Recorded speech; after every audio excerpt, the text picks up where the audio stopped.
നമസ്കാരം. പോലീസ് ഉദ്യോഗസ്ഥനെ ആക്രമിച്ച 3-അംഗ സംഘം പിടിയിൽ. ഡ്യൂട്ടിയിലുണ്ടായിരുന്ന പോലീസ് ഉദ്യോഗസ്ഥനെ മർദ്ദിക്കുകയും യൂണിഫോം വലിച്ചു കീറുകയും ചെയ്ത സംഭവത്തിൽ 3 പേരെ മറയൂർ പോലീസ് അറസ്റ്റ് ചെയ്തു. ബാബുനഗർ സ്വദേശികളായ സന്തോഷ് കുമാർ, ഹരികുമാർ, മുത്തുകുമാർ എന്നിവരാണ് പിടിയിലായത്. ഈ മാസം 20 ഉച്ചയ്ക്കായിരുന്നു കേസിനാസ്പദമായ സംഭവം നടന്നത്.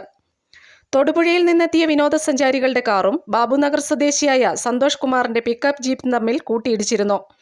ഈ അപകടത്തെക്കുറിച്ച് അന്വേഷിക്കാനും ഗതാഗതക്കുരുക്ക് പരിഹരിക്കുന്നതിനായി സ്ഥലത്തെത്തിയ Marayur sub inspector KG Aneesh കുമാറിനെ പിടിയിലായവർ ആക്രമിക്കുകയായിരുന്നുവെന്ന് പോലീസ് അറിയിച്ചു. പോലീസ് ഉദ്യോഗസ്ഥനെ മർദ്ദിച്ചെന്നും ഔദ്യോഗിക കൃത്യനിർവഹണം തടസ്സപ്പെടുത്തിയെന്നും യൂണിഫോം വലിച്ചു കീറിയെന്നും മറ്റുമാണ് ഇവർക്കെതിരെ ചുമത്തിയിട്ടുള്ള കുറ്റം. സംഭവശേഷം ഒളിവിൽ പോയിരുന്ന 1-ാം പ്രതി സന്തോഷ് കുമാറിനെ ഇന്നലെ മറയൂർ പോലീസ് പിടികൂടി. മറ്റു പ്രതികളായ ഹരികുമാർ, മുത്തുകുമാർ എന്നിവരെ സംഭവ ദിവസം തന്നെ കസ്റ്റഡിയിൽ എടുത്തിരുന്നു. Police inspector M. ഷാജഹാന്റെ നേതൃത്വത്തിൽ sub inspector Abdul Aziz, senior civil police ഓഫീസർമാരായ Shahjahan VY, Shaji MS, civil police ഓഫീസർമാരായ വിപിൻ പ്രകാശ്, ബേസിൽ ജോർജ്, സജുസൺ എന്നിവർ അടങ്ങിയ പോലീസ് സംഘമാണ് പ്രതികളെ പിടികൂടിയത്. News desk, Marayoor vision.